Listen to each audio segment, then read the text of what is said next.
الرحمن الرحیم۔ آیت نمبر 56۔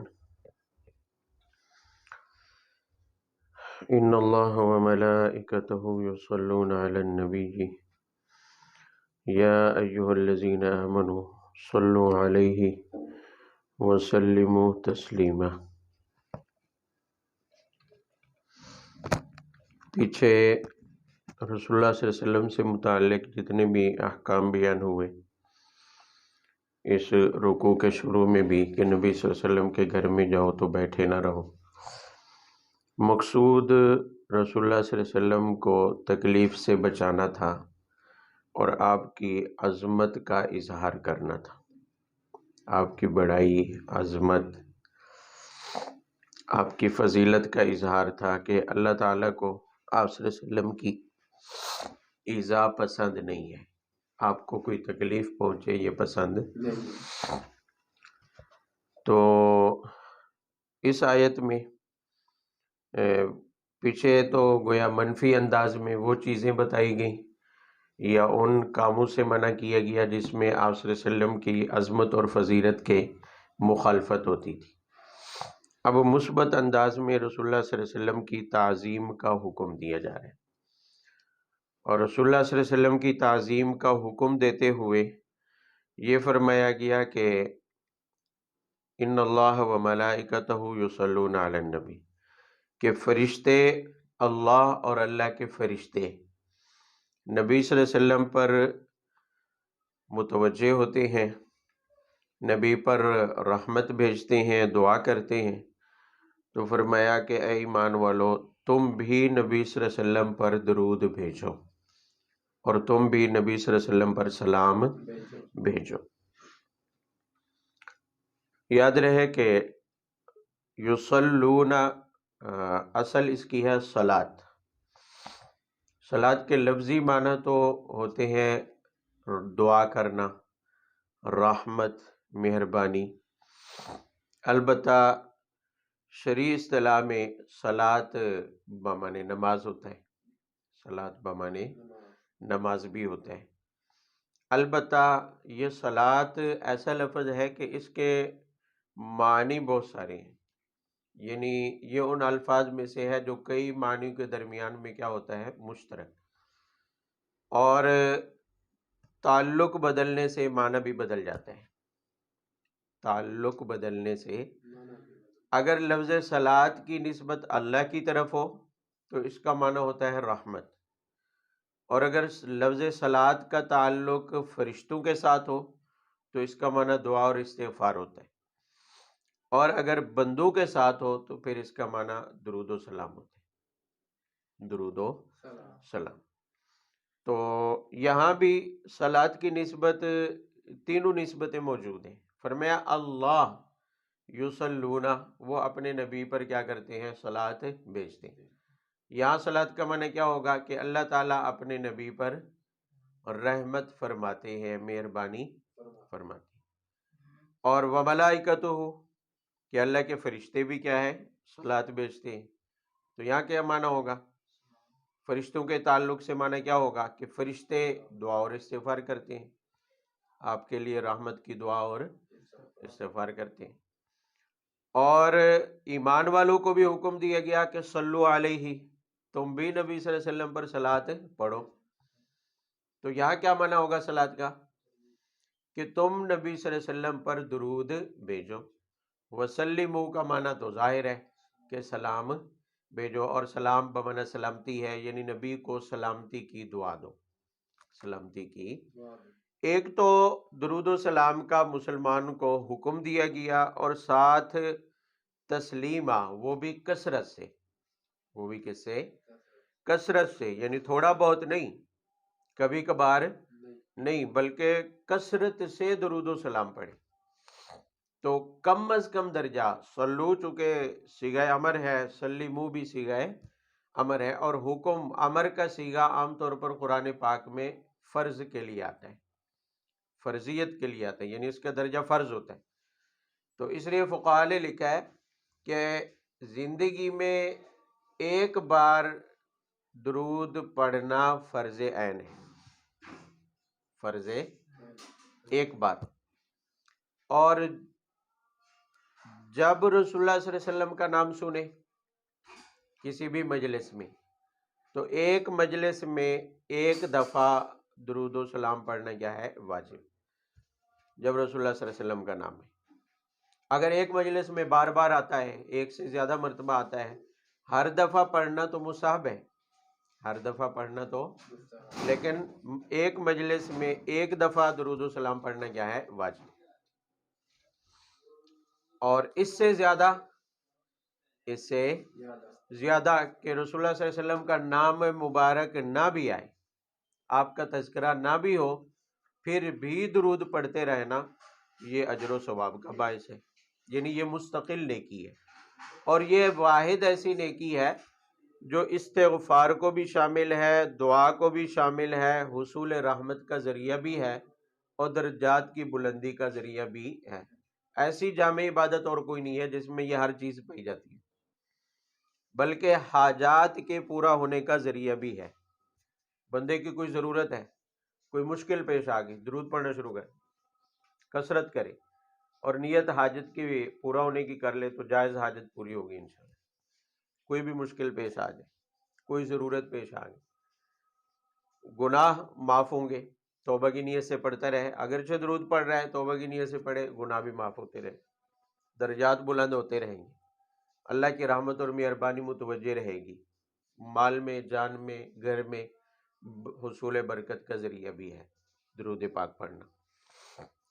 تو بہرحال یہ تو ہے شرعی حکم میں نے بتایا. اور آپ صلی اللہ علیہ وسلم نے حدیث میں، وہ مشہور حدیث ہے کہ جس کے سامنے وہ رسول اللہ صلی اللہ علیہ وسلم ایک دفعہ ممبر پر چڑھے تو آپ نے ہر سیڑھی کے اوپر قدم رکھتے ہوئے کیا کہا؟ آمین. مشہور حدیث ہے، آپ رمضان میں سنتے رہتے ہیں.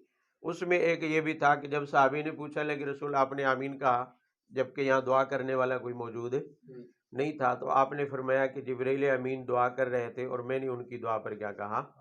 آمین. ان میں سے ایک یہ بھی تھا کہ جس کے سامنے میرا کیا ہے؟ نام لیا جائے اور وہ درود پاک نہ پڑھے تو اس کے لیے وعید تھی، آپ صلی اللہ علیہ وسلم نے اس پر آمین کہا. بد دعا جبرائیل کی اور آمین کس کی؟ نبی پاک صلی اللہ علیہ وسلم کی. تو اس کی قبولیت میں کوئی شک ہے نہیں ہے. تو اس سے بڑی بدبختی اور کیا ہوگی کہ رسول اللہ صلی اللہ علیہ وسلم کا نام آئے اور درود نہ پڑھا جائے. بات سمجھ آ رہی ہے؟ ایک بات. دوسرا یہ ہے کہ نماز میں، اذان میں رسول اللہ صلی اللہ علیہ وسلم کا نام گرامی آتا ہے، اشہد ان محمد رسول اللہ. چونکہ یہاں ایک عمل اور لازم ہے، وہ کون سا؟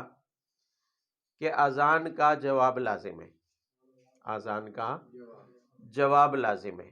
تو یہاں فقہاء نے یہ لکھا ہے کہ جب تک اذان ہو رہی ہے تب تک تو اذان کے جواب میں وہ کلمات دہرانے، وہی کلمات دہرانا ہی کیا ہے؟ ضروری ہے. البتہ اتنی گنجائش ہے کہ جب رسول پاک صلی اللہ علیہ وسلم کا نام آئے تو دل میں مختصر درود پڑھ سکتے صلی اللہ علیہ وسلم. البتہ اذان پوری ہو جائے، اصل حکم یہ ہے کہ اذان پوری ہو جائے تو اذان ختم ہونے کے بعد درود ہے. اذان ختم ہو جانے کے بعد کیا ہے؟ پہلے درود پھر دعا، پہلے درود پھر درود بھی رسول اللہ صلی اللہ علیہ وسلم کے لیے ہے، اور دعا بھی اس میں جو پڑھی جاتی ہے اللہم رب ھذہ الدعوۃ التامہ، وہ بھی رسول پاک صلی اللہ علیہ وسلم کے لیے وسیلے کی دعا ہے، وہ مقام محمود کی کیا ہے؟ دعا ہے.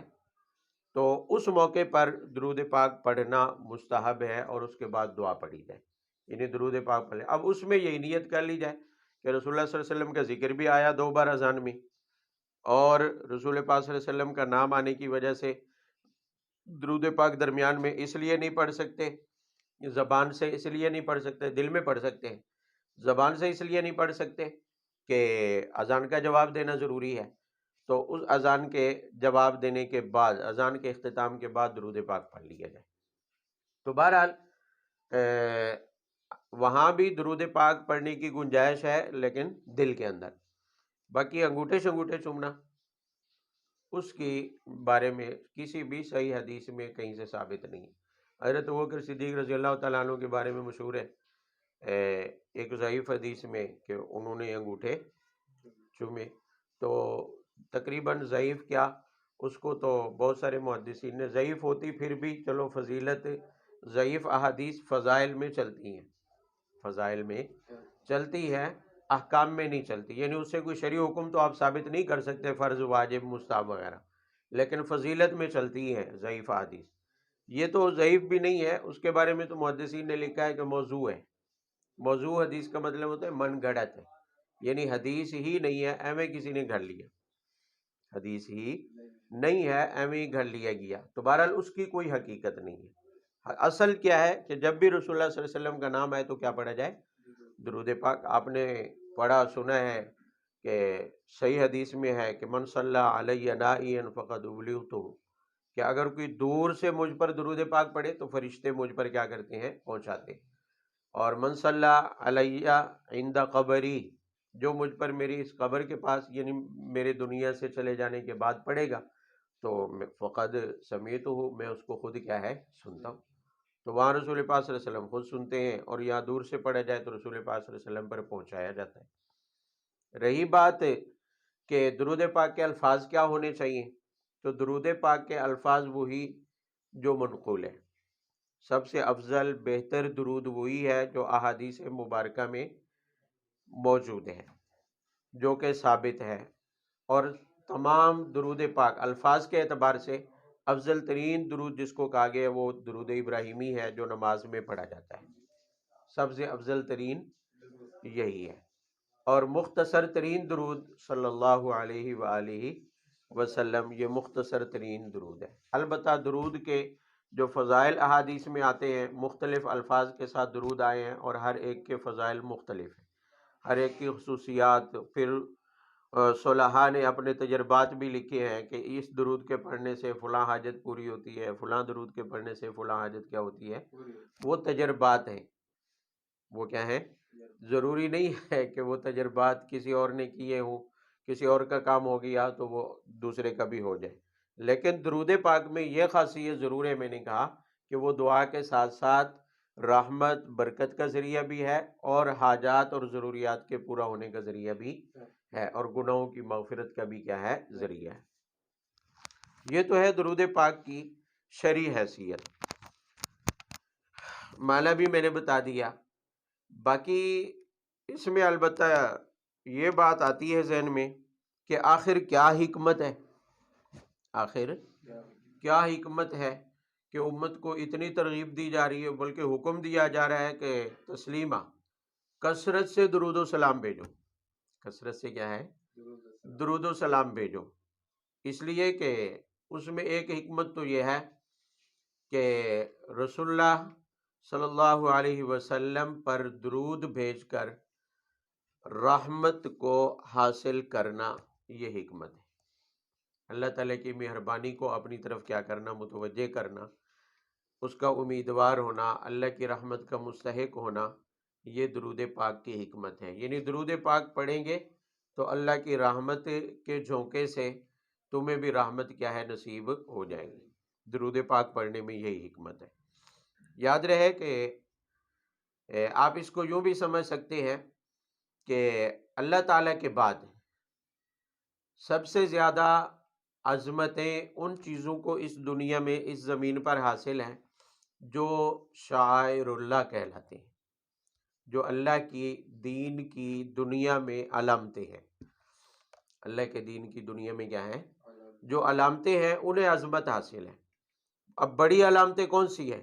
رسول اللہ صلی اللہ علیہ وسلم کی ذات، قرآن پاک کتاب اللہ ہے، اور کعبۃ اللہ کو عظمت حاصل ہے، اور نماز کو۔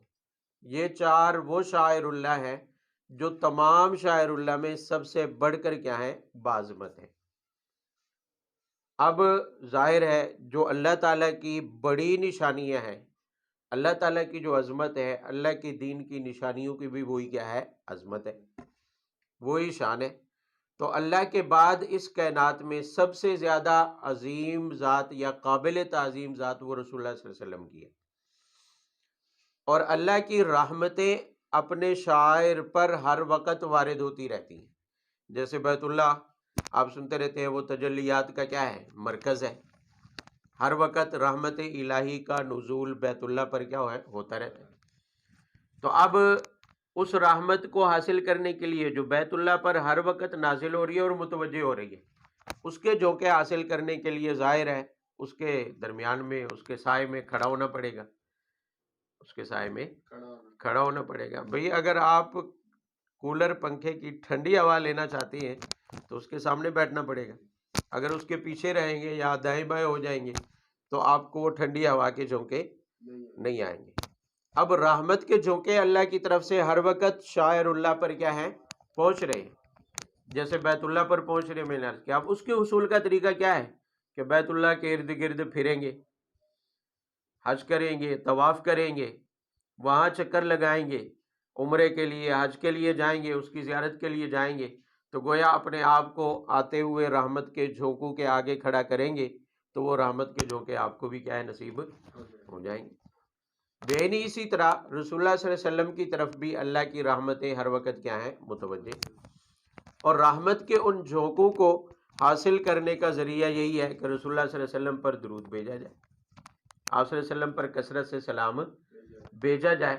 تو ظاہر ہے رسول اللہ صلی اللہ علیہ وسلم کی عظمت جو اللہ تعالیٰ نے بنائی ہے، جو رحمت اور مہربانی اللہ کی رسول اللہ صلی اللہ علیہ وسلم کی طرف متوجہ ہوتی ہے، اگر بندہ رسول اللہ صلی اللہ علیہ وسلم کی ذات کو، جو کہ اللہ کی دین کی یہاں علامت ہے، شاعر اللہ میں سے ہے، اس کی کمال عظمت، کمال ادب کرے گا تو اللہ کی رحمت اسے بھی پہنچے گی، اللہ کی رحمت اسے بھی پہنچے گی۔ بھی کیا خیال ہے، آپ کے بچے سے کوئی نرمی، شفقت سے، مہربانی سے، رحمت سے پیش آئے، ہدیہ ودیہ دے، تو کیا خیال ہے اس بندے کی طرف آپ کا دل مائل ہوگا یا نہیں ہوگا، آپ کی طبیعت مائل ہوگی یا نہیں ہوگی؟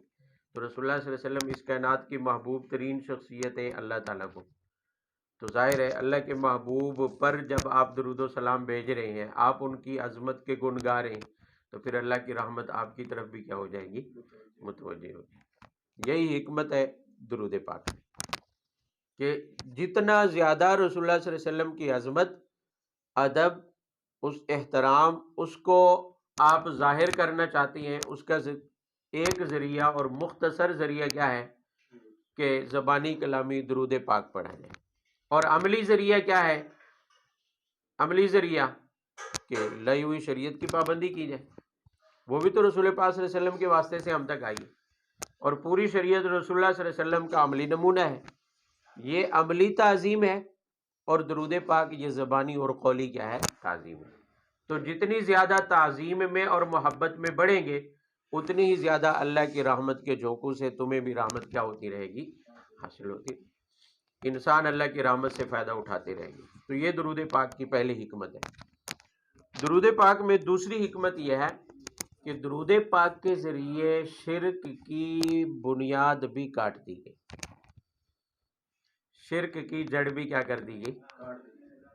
میں نے بتایا کہ صلاۃ اللہ کے تعلق سے اس کا معنی کیا ہوتا ہے، رحمت، کیا ہوتا ہے، فرشتوں کے تعلق سے دعا اور مغفرت، استغفار، اور بندوں کے تعلق سے درود و سلام۔ آپ سمجھ آ رہی ہے؟ تو رسول اللہ صلی اللہ علیہ وسلم پر اللہ کی طرف سے رحمتیں نازل ہوتی ہیں، فرشتوں کی طرف سے دعا اور استغفار ہوتا ہے، بندوں کی طرف سے درود و سلام ہوتا ہے۔ اس کا مطلب یہ ہوا کہ رسول اللہ صلی اللہ علیہ وسلم کی ذات عظیم ہے، قابل تعظیم، قابل احترام، اللہ کی ذات کے بعد بڑا درجہ ہے، سب سے زیادہ اونچا درجہ رسول اللہ صلی اللہ علیہ وسلم کی ذات کا ہے، مگر اللہ کے مقابلے میں خود رسول اللہ بھی رحمت کے کیا ہیں، محتاج، یعنی تعظیم کا یہ درجہ ہے کہ عبدہ و رسولہ، اللہ کے مقابلے میں عبدہ و رسولہ، کہ وہ اللہ کے بندے اور اس کے کیا ہیں، رسول ہیں۔ تعظیم کا وہ درجہ حاصل نہیں ہے جو اللہ تعالیٰ کی ذات کو حاصل ہے، کیونکہ شرک کی بنیاد اسی تعظیم پر کھڑی ہے کہ تعظیم کرنی ہے لیکن ایک درجے تک، ایک درجے تک۔ وہ کیا ہے کہ ساری کائنات میں جو مخلوق ہے اللہ تعالیٰ کی، بڑی چھوٹی، سب سے بڑھ کر تعظیم کس کی، رسول اللہ صلی اللہ علیہ وسلم کی، اللہ کی ذات کے بعد، لیکن اللہ کے مقابلے میں عبدہ و رسولہ، کیونکہ اللہ وہ ہے جو کسی کا محتاج نہیں ہے، جبکہ اللہ کے نبی وہ ہے جو اللہ کی رحمت کا کیا ہے؟ محتاج ہے۔ بس یہ فرق ہے اللہ اور رسول اللہ کی تعظیم کے درمیان۔ تو درود میں ایک حکمت یہ بھی ہے کہ درود کا حکم دے کر یہ بتا دیا، اور یہ بتا کر کہ اللہ کی طرف سے رحمت ہوتی ہے نبی پر، یہ بتا دیا کہ نبی خود بھی رحمت کا کیا ہے؟ محتاج ہے، اور اللہ وہ ذات ہے جو کسی کی محتاج ہے۔ لہذا تعظیم میں نبی اللہ کی صف میں کھڑے نہیں ہو سکتے، اللہ کے برابر کھڑے نہیں ہو سکتے۔ تو درود کا حکم دے کر شرک کی بنیاد بھی کیا کر دی ہے؟ ختم، کاٹ دی۔ تو درود ہے ہی کس لیے؟ شرک کو ختم کرنے کے لیے۔ اس کی ایک حکمت یہ ہے، اور کوئی درود ہی کو شرک کا ذریعہ بنا لے اور کہے میں تو آپ صلی اللہ علیہ وسلم کو حاضر ناظر سمجھ کر، یہ سمجھ کر کہ میں یہاں پڑھ رہا ہوں تو آپ سن رہے ہیں، ہر جگہ موجود ہیں، تو پھر تو شرک نہ گھٹا نا۔ کہ میں تو کہوں گا الصلاۃ والسلام علیکہ یا رسول اللہ، جیسے میں اپنے سامنے والے کو کہوں السلام علیکہ یا شعیب، کہ اے شعیب آپ پر کیا ہو؟ سلام ہو۔ بھئی السلام علیکم ورحمۃ اللہ کا یہ مطلب تو آپ پر سلامتی ہو۔ تو اب ظاہر ہے جو موجود ہے، حاضر ہے میرے سامنے، اسے تو یہ کہہ سکتا ہوں، لیکن جو دور ہے اسے بھی یہی کہوں گا کہ اے شعیب آپ پر سلامتی ہو۔ اب جنید نہیں بیٹا، میں اسے یہ کہہ سکتا ہوں؟ نہیں، وہ تو دور ہے۔ اب اس کے لیے پیغام بھجوا سکتا ہوں کسی کے ہاتھ، تو وہاں خطاب کا مخاطب بنا کر تو میں نہیں کہہ سکتا۔ جبکہ یہ اس عقیدے اور نظریے سے اگر پڑھا جائے الصلاۃ والسلام علیکہ یا رسول اللہ، کس نظریے سے؟ کہ رسول اللہ صلی اللہ علیہ وسلم ہر وقت ہر جگہ موجود ہے اور خود سنتے ہیں، تو یہ شرک ہے، کیونکہ ہر وقت ہر جگہ اللہ تعالیٰ کی ذات ہے، ہر وقت ہر جگہ خطاب کو سننا یہ خاصہ صرف کس کا ہے؟ اللہ تعالیٰ کا، انبیاء کا نہیں ہے۔ اگر آپ انبیاء کو اس صف میں لائیں گے اور یہی عقیدہ رکھ کر پھر درود السلام پڑھیں گے تو ظاہر ہے آپ انبیاء کو اللہ کی صفت میں شریک کر رہے ہیں، تو یہ شرک ہے۔ تو درود تو شرک کی جڑ کاٹنے کے لیے، اور آپ اسے شرک کا ذریعہ بنا رہے ہیں، یہ تو غلط ہے۔ ہاں یہ الگ بات ہے کہ اگر کوئی محبت میں ڈوب کر رسول اللہ صلی اللہ علیہ وسلم کے خیال میں بیٹھا ہے اور بے خود ہو گیا، اور اس تصور، دھیان اور توجہ میں اس تصور میں کھو گیا کہ گویا رسول اللہ صلی اللہ علیہ وسلم کے سامنے میں کیا ہے؟ بیٹھا ہوں، فرض کر کے اپنے آپ کو کہ میں رسول اللہ صلی اللہ علیہ وسلم کے سامنے بیٹھا ہوں، اور الصلاۃ والسلام علیکہ یا رسول اللہ خطاب کے صیغے کے ساتھ پڑھتا ہے، تو جائز ہے۔ اس لیے کہ اس تصور تک، اس حالت تک جو بے خودی کی حالت ہے، یہ وہ حالت ہے جو شریعت کے احکام سے ماورا ہے، اس پر حکم لاگو نہیں ہوتا، اس پر حکم لاگو، اور اس میں یہ عقیدہ بھی نہیں ہوتا کہ اللہ کے نبی کیا ہے؟ حاضر ناظر ہے، بے خودی میں پڑھ رہا ہے، بے خودی میں۔ یہ ایسے ہی ہے جیسے کسی کو کسی سے شدید محبت ہو اور پڑا ہوا ہو قید خانے میں، آگے تالے ٹھوکے ہوئے ہیں، بیڑیاں پڑی ہوئی ہیں ہاتھوں میں، اور آزادی کا کوئی نام و نشان نہیں ہے، پابند کیا ہوا ہے۔ اب اس پابندی میں وہ اشعار گنگنا رہا ہے اور ان اشعار میں محبوب کو مخاطب ہے، بے خودی کی حالت ہے۔ تو ایسی حالت میں اب اس کا یہ عقیدہ تو نہیں ہوتا کہ وہ میرے سامنے ہے، وہ میرے سامنے حاضر اور ناظر ہے، تو وہاں بے خودی والی حالت ہوتی ہے۔ تو اس تصور میں کہ کوئی محبت میں انتہائی ڈوب کر، رسول اللہ صلی اللہ علیہ وسلم کے تصور میں کھو کر، بے خودی میں الصلاۃ والسلام علیکہ یا رسول اللہ پڑھتا ہے، یہ تصور کر کے کہ میں آپ کے سامنے کیا ہوں؟ موجود ہوں اور آپ سے مخاطب ہوں، اگرچہ دور ہوں پھر بھی آپ میرے سامنے کیا ہے؟ موجود۔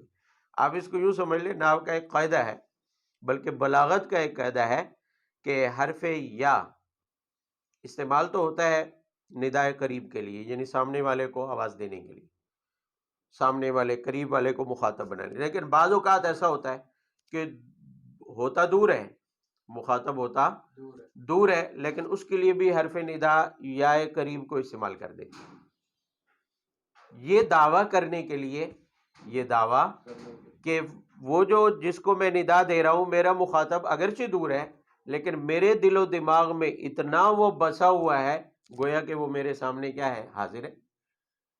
ایسی بے خودی کی حالت میں اگر کوئی پڑھ لیتا ہے تو جائز ہے، ایسی بے خودی کی حالت میں کوئی پڑھ لے تو کیا ہے؟ جائز ہے، ورنہ حاضر و ناظر کے عقیدے سے پڑھنا جائز ہے نہیں۔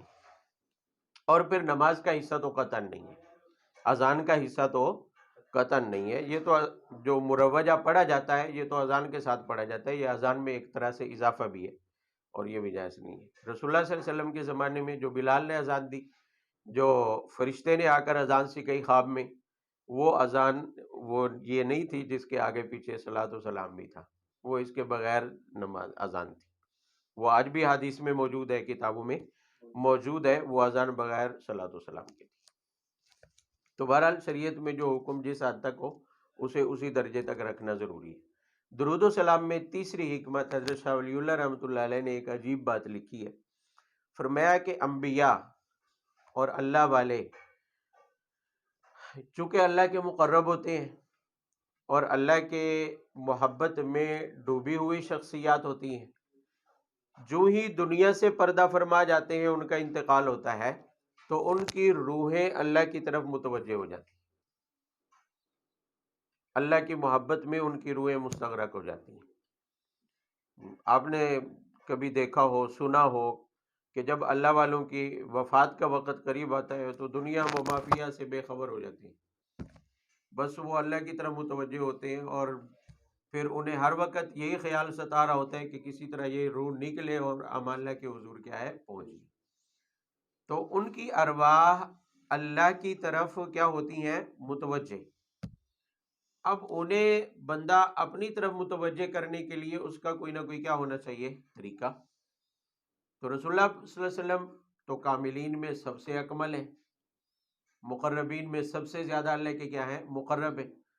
تو آپ صلی اللہ علیہ وسلم تو مشاہدہ ہے ذات باری تعالیٰ میں زیادہ متوجہ ہے آپ کی روح، تو آپ کی روح کو اپنی طرف متوجہ کرنے کے لیے اور آپ کی مہربانی اور توجہات کو حاصل کرنے کا اللہ نے یہ ذریعہ دیا کہ تم درود و سلام کثرت سے پڑھو اور فرشتے لے کر پہنچیں گے، درود و سلام آپ تک پہنچے گا، تو جو آپ صلی اللہ علیہ وسلم کی روح دنیا سے بے خبر اللہ کی طرف متوجہ ہے، آپ کا درود و سلام پہنچنے سے وہ آپ کی طرف کیا ہو جائے گی؟ متوجہ۔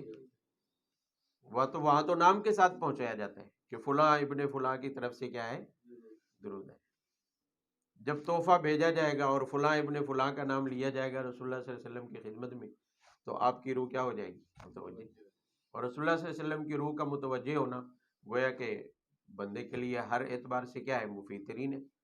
تو اس اعتبار سے کہ بندہ رسول اللہ صلی اللہ علیہ وسلم کی روح مبارک سے بھی فیض حاصل کر سکے اور اپنی طرف توجہ حاصل کر سکے، اس کا ذریعہ صرف کیا ہے؟ یعنی اگر کنیکشن اللہ کے نبی صلی اللہ علیہ وسلم کی روح سے ملانا چاہتے ہیں تو کنیکشن کا ذریعہ کون سا ہے؟ درود و سلام۔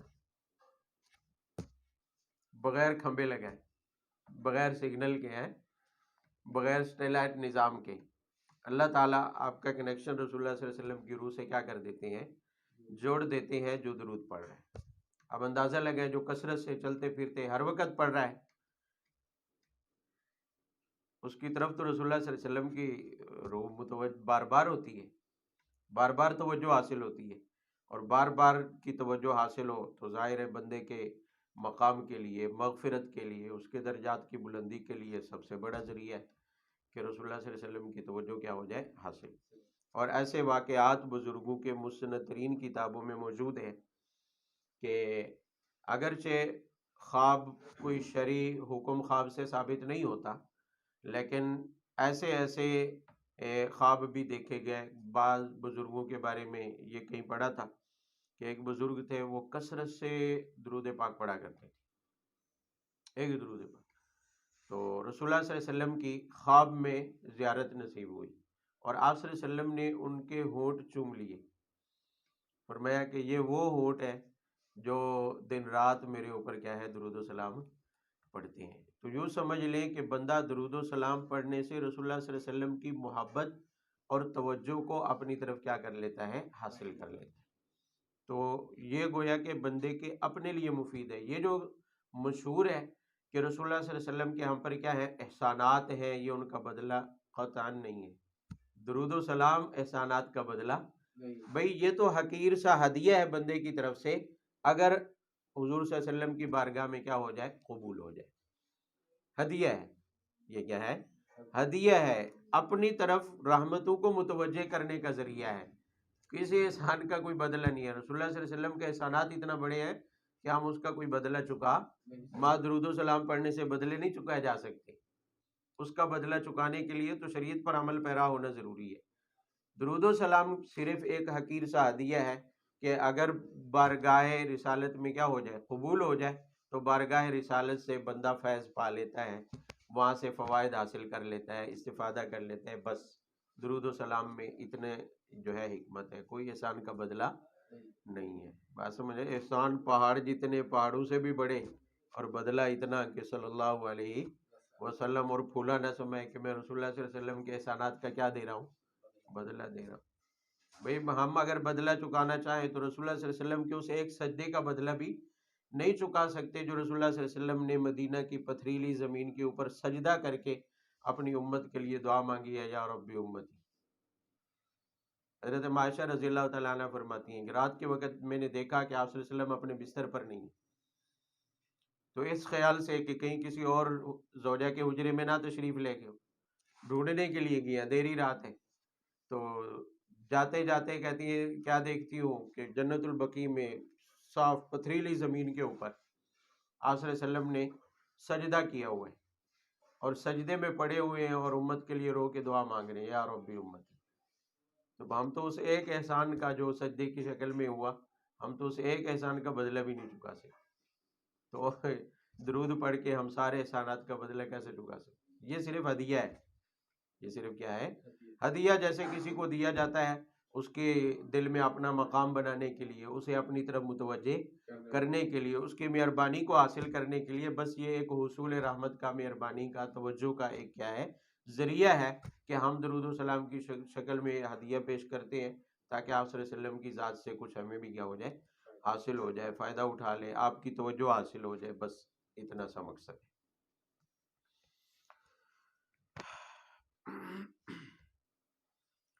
ان الذين يؤذون الله ورسوله لعنهم الله في الدنيا والآخرة وأعد لهم عذابا مهينا۔ اب تک جو احکام چل رہے تھے ان میں سے اکثر کا تعلق آپ صلی اللہ علیہ وسلم کو دی جانے والی ایسی ایذا کے ساتھ تھا جو بلا قصد اور بلا ارادہ دی جائے، کہ مسلمان کا مقصد تو آپ کو ایذا دینا نہیں ہوتا، نہ ہی صحابہ کرام کا مقصد ایذا دینا تھا، لیکن بلا قصد اور ارادہ بھی بعض اوقات انجانے میں کچھ ایسا ہو جاتا ہے جو دوسرے کی تکلیف کا کیا ہوتا ہے؟ دوسرے کو ناگوار گزرتا ہے۔ تو اب تک تو ان ایذاؤں سے منع کیا گیا کہ بلا قصد اور ارادہ بھی بڑوں کو، رسول اللہ صلی اللہ علیہ وسلم کو، رسول اللہ صلی اللہ علیہ وسلم کے بعد صلحاء کو، بڑوں کو، اللہ کے متقی پرہیزگار بندوں کو اس طرح کی ایذا پہنچانا بھی جائز نہیں ہے۔ اس لیے بڑوں کے سامنے ہر وقت تہذیب کا دامن ہاتھ میں رکھیں، اور ہر وقت یہ سوچ کر قدم اٹھائیں کہ کہیں میرے کسی قدم سے، میرے کسی فعل سے تکلیف نہ ہو، ایذا نہ ہو۔ اب اگلی آیت میں قصدن ایذا پہنچانے والوں کے لیے وعید ہے کہ جو جان بوجھ کر اللہ کے نبی کو ایذا اور تکلیف پہنچائے، جیسا کہ اس زمانے میں کفار اور منافقین کرتے تھے۔ کفار اور منافقین مختلف بہتان لگا کر، مختلف باتیں اڑا کر، رسول اللہ صلی اللہ علیہ وسلم کی مخالفت کر کے جان بوجھ کر تکلیف پہنچایا کرتے تھے، اور آج کے کفار بھی کرتے ہیں۔ تو ان کے لیے وعید یہ ہے کہ فرمایا لعنہم اللہ فی الدنیا والآخرہ، وہ دنیا میں بھی اللہ کی لعنت کے مستحق ہیں اور آخرت میں بھی اللہ کی لعنت کے کیا ہیں؟ اور اسی پر بس نہیں، اعد لہم عذابا مہینا، ان کے لیے رسوا کن عذاب اللہ تعالیٰ نے کیا کر رکھا ہے؟ تیار کر رکھا ہے۔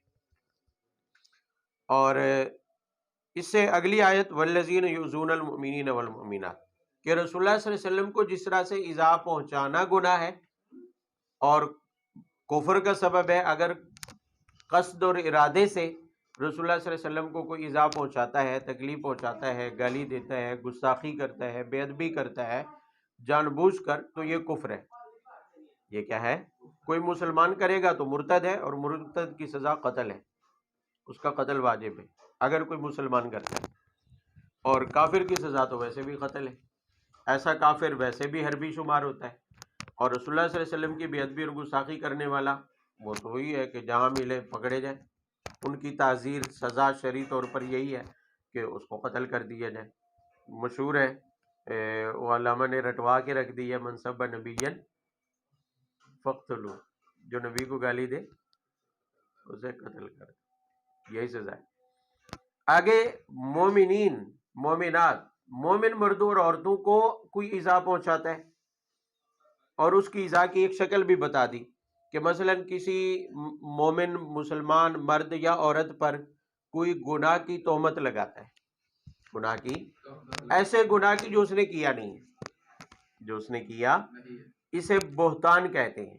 فقد احتمل بہتانا و اسم مبین، اللہ تعالیٰ فرماتے ہیں جو کسی ایسے عیب اور جرم کی تہمت لگائے گا جو اس نے کیا نہیں ہے، تو فرمایا یہ تو بہت بڑا واضح گناہ ہے، کھلا گناہ ہے، اور ایسے گناہ کی سزا بھی کیا ہوگی؟ سخت۔ اور اگر بدکاری کی تہمت لگائی ہے، اس کی سزا تو دنیا میں بھی ہے، آپ پڑھ چکے ہیں کہ اس کو 80 کوڑے لگائے جائیں گے، جس کو حد قذف کہتے ہیں۔ اور اگر اس نے کوئی اور تہمت لگائی ہے کسی گناہ کبیرہ کی تو وہ بہتان ہے، اور چونکہ یہ بہتان مومن کی تکلیف کا باعث ہے، مسلمان مرد و عورت کی ایذا اور تکلیف کا کیا ہے؟ باعث ہے۔ جیسے کہ اس زمانے میں منافقین کرتے تھے کہ حضرت عائشہ صدیقہ پر تہمت لگائی، اور وہ ہر وقت کوئی نہ کوئی تہمت گھڑتے رہتے تھے کسی نہ کسی مسلمان پر، تاکہ ہر وقت مسلمان کیا رہے؟ ایذا میں، تکلیف میں، ذہنی تکلیف میں کیا رہے؟ مبتلا رہے، ذہنی تکلیف میں کیا رہے؟ مبتلا۔ اور یاد رہے کہ بہتان یہ سب سے زیادہ ذہنی تکلیف کا باعث ہے، جسمانی تکلیف سے بھی شدید ترین تکلیف جو ہے وہ کون سی ہوتی ہے؟ ذہنی تکلیف۔ مشہور ہے وہ چائنا والوں کے بارے میں، ان کی تفتیش کا طریقہ کہ وہ واٹر ٹارچر کرتے ہیں، بس قیدی کو باندھ کے چھوڑ دیا نیچے سیدھا لٹا کے، اور عین پیشانی کے اوپر برابر پانی کا ایک قطرہ جو ہے وہ کئی سیکنڈ کے وقفے سے کیا ہے؟ گرتا رہتا ہے۔ اب پانی کا ایک قطرہ کوئی گولی تو نہیں ہے کہ مر جائے بندہ، لیکن مسلسل گر رہا ہے اور بندہ پڑا ہے، ہل بھی نہیں سکتا ہے، قطرے نے گرنا ہے۔ یہ ذہنی تکلیف ہے، ذہنی طور پر ٹارچر کیا جاتا ہے۔ تو وہ اس تکلیف کو برداشت، جسمانی تکلیف بعض اوقات بندے برداشت کر جاتے ہیں، ڈھیٹ لوگ، ڈھیٹ ڈاکو ہوں تو وہ جسمانی تکلیفیں کیا کر لیتے ہیں؟ برداشت، لیکن یہ ذہنی تکلیف برداشت نہیں کر سکتے، اور وہ بول دیتے ہیں، جو پوچھنا مقصود ہوتا ہے وہ بتا دیتے ہیں، اس ذہنی تکلیف سے بچنے کے لیے۔ اسی لیے فرمایا بہتان چونکہ ذہنی ایذا کا باعث ہے، تو کسی بھی مسلمان مرد و عورت پر بہتان یعنی ایسے گناہ کی تہمت لگانا جو اس نے کیا نہیں ہے، یہ بہت بڑا گناہ ہے، اور یہ بھی حرام ہے۔ اور اگر گناہ کیا ہو، کسی مسلمان سے کوئی گناہ ہوا ہو، اس کو بھی بیان کرنا، اس کو بھی کیا کرنا؟ بیان کرنا، یہ بھی کیا ہے؟ حرام ہے۔ یہ بھی کیا ہے؟ بھئی غیبت اسی کو کہتی ہے، غیبت۔ ایک صحابی نے آ کر پوچھا کہ رسول ہم کسی کا کوئی عیب بیان کرتے ہیں، اگر اس میں پایا جاتا ہو تو پھر؟ آپ نے فرمایا یہی تو غیبت ہے، یہی تو کیا ہے؟ اگر اس میں وہ گناہ اور عیب نہیں پایا جاتا آپ بیان کرتے ہیں، وہ تو بہتان ہے، اور دونوں حرام ہے۔ غیبت کے بارے میں تو فرمایا الغیبت اشد من الزنا، زنا سے بھی بدتر گناہ ہے، یعنی کسی کا ایسا گناہ بیان کرنا جو اس میں پایا جاتا ہے۔ اور بہتان، یہاں یہ بھی یاد رہے کہ کسی کے عیب کو بیان کرنا یا عیب کے بارے میں بات کرنا، فقہاء نے لکھا ہے کہ اس صورت میں جائز ہے کہ جب آپ کے پاس اس کے اتنے وافر ثبوت موجود ہوں کہ آپ عدالت میں بھی کھڑے ہو کے اس کو ثابت کر سکتے ہیں، تب آپ اس کے بارے میں بول سکتے ہیں، ورنہ نہیں۔ کسی کے جرم کے بارے میں آپ بولنا چاہتے ہیں کہ فلاں ایسا ویسا ہے، فلاں اتنا برا ہے، تو آپ تب تک شرعاً نہیں بول سکتے جب تک کہ آپ کے پاس اتنے ثبوت واضح موجود نہ ہوں کہ اگر آپ کو عدالت میں کھڑا کر دیا جائے آپ اس کو ثابت کر سکے ثبوتوں کی بنیاد پر، پھر آپ کہیں بھی بول سکتے ہیں، ورنہ نہیں۔ آپ اسے اندازہ لگا لیں کہ بہتان کتنا بڑا کیا ہے؟ جرم، کسی کی عیب جوئی کرنا، کسی کا عیب کھولنا۔ بلکہ حدیث پاک میں تو اس پر سخت وعید ہے، فرمایا کہ جو کسی مسلمان بندے کو رسوا کرنے کے لیے اس کے اندر پایا جانے والا عیب کھولے گا، جو اس میں عیب پایا جاتا ہے وہ عیب بیان کرے گا اس کی رسوائی کے لیے، فرمایا قیامت والے دن اللہ تعالیٰ اس کو رسوا کریں گے تمام لوگوں کے سامنے، تمام لوگوں کے۔ بلکہ ایک حدیث میں تو یہاں تک آتا ہے کہ جو کسی مسلمان کی کا عیب جوئی کرتا ہے اس کی بے عزتی کرنے کے لیے، تو فرمایا اگر دوسرا مسلمان اس کو دیکھ کر خوش ہوتا ہے کہ فلانے کی بےزتی ہو رہی ہے، فلانے کی دھوتی اتاری جا رہی ہے، تو فرمایا اللہ تعالیٰ اسے دنیا میں کسی نہ کسی کے ہاتھوں رسوا کر دے جو دوسرے مسلمان کی عزت کی حفاظت نہیں کرتا، اس کی عزت کو محفوظ نہیں چھوڑتے۔ اب ہم کہاں کھڑے ہیں، ہماری حالت کیا ہے؟ جو چند دن پہلے ہی میں نے حدیث پڑھی ہے، اس میں ایک جملہ یہ بھی تھا کہ اذا تصابت امتی سقطت من عین اللہ، کہ جب امت آپس میں گالم گلوچ میں مبتلا ہو جائے گی، تصابت سبا سے، جب آپس میں گالم گلوچ لڑائی جھگڑے میں مبتلا ہو جائے گی تو فرمایا سقطت من عین اللہ، اللہ کی نظروں سے گر جائے گی، اللہ کی نظروں سے گر جائے گی۔ لیکن ہم امیدوار بنے بیٹھے ہیں کہ اللہ کی مدد آئے گی اور ہم یہود و نصارہ کو تباہ و برباد کر ڈالیں گے۔ ایسے کیسے آئے گی؟ ہماری حالت تو ہے اللہ کی نظروں سے گرنے والی، تو ثابت نہیں ہے ہمارے اندر۔ امت ایک دوسرے کو گالم گلوچ نہیں کر رہی، مذہب میں، سیاست میں، ہر معاملے میں، رشتہ داری میں، تعلق داری میں، کسی بھی معاملے میں چلے جائیں گالم گلوچ کھڑا ہے، لڑائی جھگڑا کھڑا ہے، مفت کے لڑائی بڑائی کیا ہے، جاری ہے۔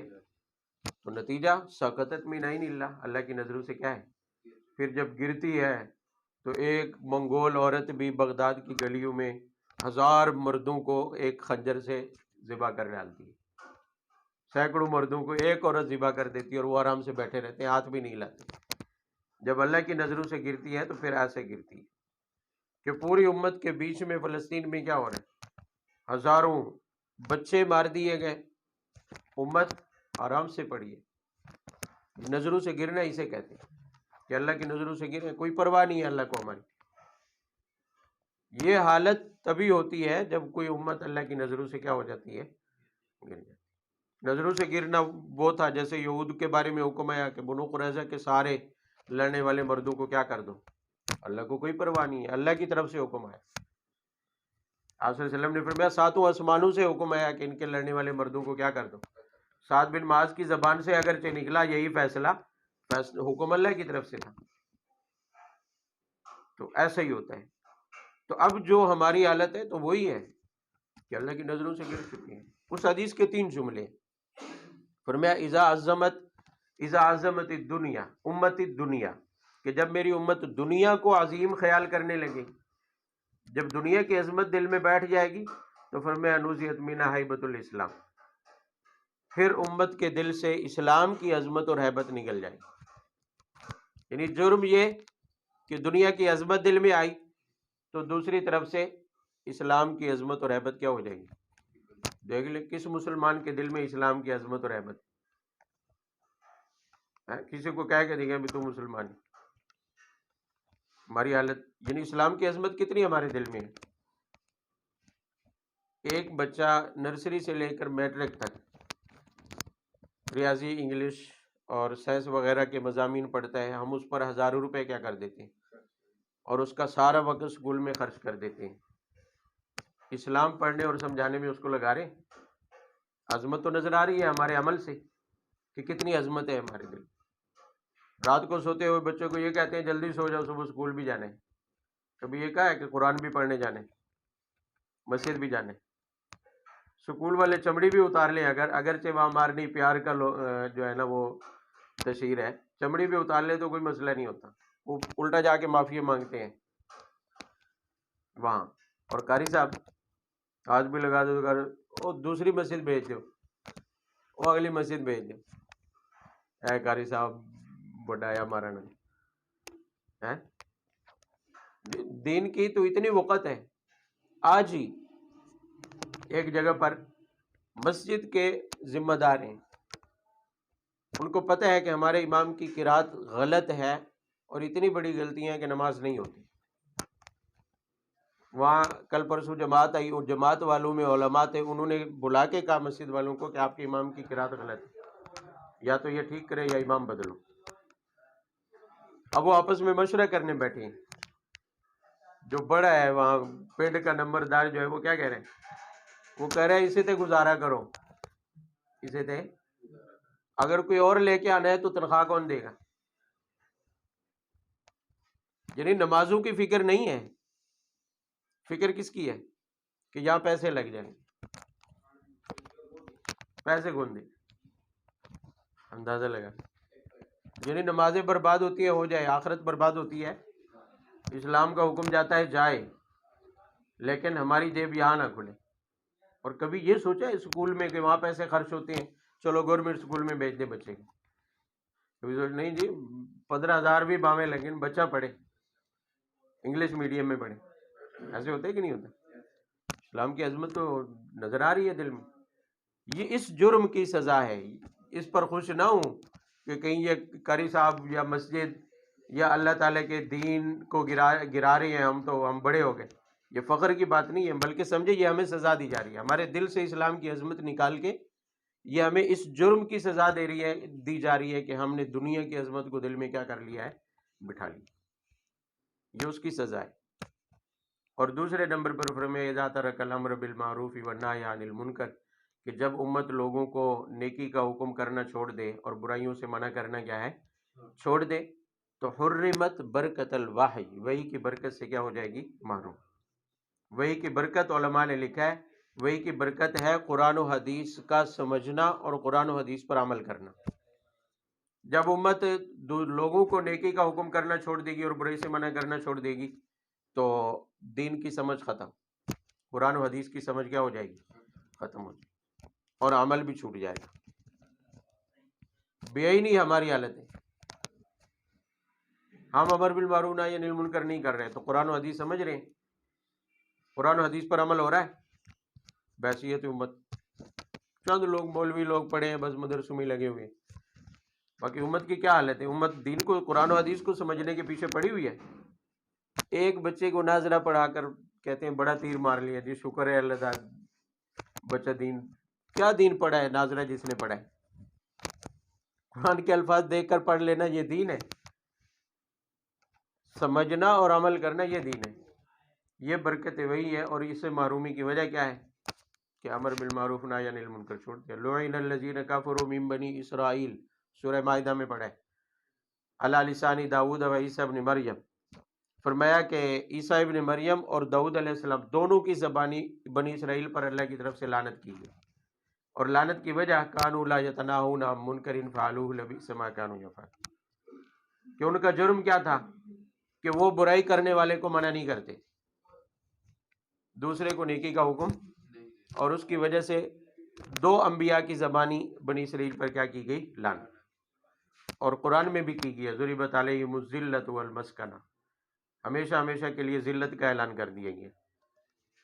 تو ہماری حالت بھی وہی کہ ہم امر کنتم خیر امت، بھئی اس امت کو جو فضیلت حاصل ہے نا، ہم اس پر پھولے نہیں سما رہے کہ ہماری امت تو نبی صلی اللہ علیہ وسلم کی امت سب سے افضل امت ہے، اور افضل ہونے کی وجہ بھی تو ہے نا، وجہ کیا ہے؟ کنتم خیر امت اخرجت للناس تأمرون بالمعروف وتنہون عن المنکر، لوگوں کو نیکی کا حکم اور برائی سے منع کریں گے تو بہترین امت ہے، ورنہ نہیں ہے، ورنہ بھئی موبائل تب تک قابل احترام ہے، ہماری جیب میں بھی رہے گا تب تک جب تک کہ کال کروا رہے ہیں، اگر ناکارہ ہو جائے تو ہم جیب میں رکھیں گے اس کو۔ اس امت کی فضیلت کی وجہ ہے کہ امر بالمعروف کرنا، نیکی کا حکم دینا اور برائی سے منع کرنا۔ اگر وہ وجہ موجود نہیں ہے تو کھوکھلے، اور کھوکھلی امت کی حالت پھر یہی ہوگی کہ وحی کی برکت سے کیا ہو جائے گی، محروم ہو جائے گی، اور وحی کی برکت قرآن و حدیث ہے، یہ دونوں وحی ہے، تو وہی نہ سمجھ آئے گی، وہی پر نہ عمل ہوگا، دونوں سے گئے۔ اور وہ تیسرا جملہ، آخری جملہ جو میں نے پہلے پڑھا کہ اذا تصابت امتی سقطت من عین اللہ، کہ جب میری امت گالم گلوچ میں، آپس کے لڑائی جھگڑوں میں مبتلا ہو جائے گی تو اللہ کی نظروں سے کیا ہو جائے گی، گر جائے گی۔